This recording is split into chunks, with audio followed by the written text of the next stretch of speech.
बिस्मिल्लाहिर्रहमानिर्रहीम। अस्सलामु अलैकुम। बब्बर शेरो, एक दफ़ा का जिक्र है कि एक शेरनी एक जंगल में अपने बच्चे को जन्म दे रही थी। वो बच्चा तो इस दुनिया में आ गया, लेकिन शेरनी अपनी जान की बाजी हार गई। बच्चा कुछ देर तो अपनी माँ के पास बैठा रहा, लेकिन उसके बाद जंगल में इधर उधर घूमने लगा और उसी दौरान वहाँ से एक शीप्स का यानी भेड़ों का रेवड़ गुजरा और वो भेड़ों के बच्चों के साथ खेलने लगा और उनके साथ घुल मिल गया।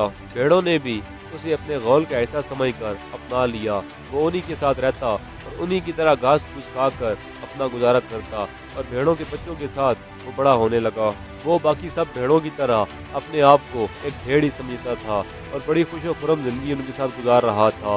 उसके ज़हन में ये कभी ख्याल नहीं आया कि मैं एक शेर हूँ, मैं तो जंगल का बादशाह हूँ, क्योंकि उसके आसपास सब भेड़ें थी। वो सब भेड़ों की तरह सर झुकाकर घास फूस चुगता रहता था और भेड़ों को भी उससे कोई खास खतरा नहीं था, क्योंकि उनको उसकी आदत हो गई थी। वो जानती थी कि ये हमें कुछ भी नहीं कहेगा, ये हमारे साथ पड़ा हुआ है, इसे पता ही नहीं है कि ये एक शेर है, ये हमारी तरह भेड़ नहीं है।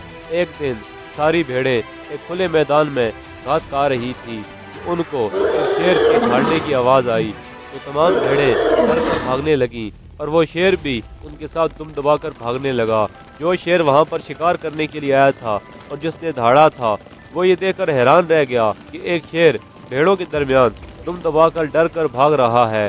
उसे समझ ही नहीं आ रही थी कि ये कैसे हो सकता है कि एक शेर भेड़ों का शिकार करने की बजाय उनके साथ डर कर भाग रहा है। उस शेर ने उस दूसरे शेर को पकड़ने और पूछ-गुछ करने का फैसला कर लिया। आखिरकार वो उस शेर को पकड़ने में कामयाब हो गया और वो उससे पूछने लगा कि तुम मुझसे डर कर क्यों भाग रहे हो और उन भेड़ों का क्यों नहीं शिकार करते। तो शेर का बच्चा डर से कांपने लगा और उसको कहने लगा कि खुदा का वास्ता है, मुझे मत खाना, मुझे मत मारना। वो भेड़ की तरह तड़प रहा था और शेर की पंजों से अपनी जान बचाने की कोशिश कर रहा था। तो दूसरे शेर के ज़हन में एक आइडिया आया। वो उसको घसीटते घसीटते एक झील के किनारे ले गया। झील बिल्कुल साकत थी और बिल्कुल ठहरी हुई थी और आईने की तरह बिल्कुल शिफाफ थी। उसके अंदर अपना चेहरा साफ देखा जा सकता था। दूसरे शेर ने उसे कहा कि झील के अंदर अपने आप को देखो, अपने आप को देखो और मुझे देखो और उन भेड़ों को देखो और देखो तुम कौन हो और अपने आप को पहचानो। क्या तुम एक कमजोर भेड़ हो या जंगल के बादशाह शेर हो। तो शेर के बच्चे ने रोते रोते पानी के अंदर देखा और वो अपने आप को देखकर हैरान रह गया। वो कभी पानी के अक्स में अपने आप को देखता और कभी सामने खड़े शेर को देखता। उसने जिंदगी में पहली दफा अपना चेहरा देखा था। वो बार बार भागती हुई भेड़ों को देख रहा था, सामने खड़े शेर को देख रहा था और अपने आप को देख रहा था। उसे हैरत हुई कि वो भेड़ों की तरह तो है ही नहीं, भेड़ों की तरह दिखता ही नहीं है। वो तो उस शेर की तरह दिखता है जो उसके सामने खड़ा है। अब उसे समझ आई कि वो तो अपनी ताकत को पहचान ही नहीं सका। वो सारी जिंदगी धोखे में रहा और उसने सारी जिंदगी धोखे में ही गुजार दी। वो तो एक शेर था। उसने अपना झुका हुआ सर उठाया। उसके जिस्म में एक अजीब सी सनसनी दौड़ रही थी। उसके जिस्म में एक अजीब सा करंट दौड़ रहा था। वो एक अजीब सी ताकत महसूस कर रहा था जो उसने उससे पहले आज तक नहीं महसूस की थी। उसको अपनी पहचान मिल गई थी। झील के पानी में देखते हुए वो जोर से दहाड़ा और करीब दरख्तों पर जितने परिंदे बैठे हुए थे वो सारे खौफ के मारे वहां से उड़ गए और उसके वजूद पर छाई हुई भेड़ भी गायब हो गई। मेरे बब्बर शेरों, ये कहानी हमें एक बहुत गहरा सबक देकर जाती है। एक लम्हे के लिए आप सोचें कि आप खुद को क्या समझते हैं, अपनी सलाहियतों के बारे में, अपनी स्किल्स के बारे में। क्या आप अपने आप को एक एवरेज इंसान समझते हैं?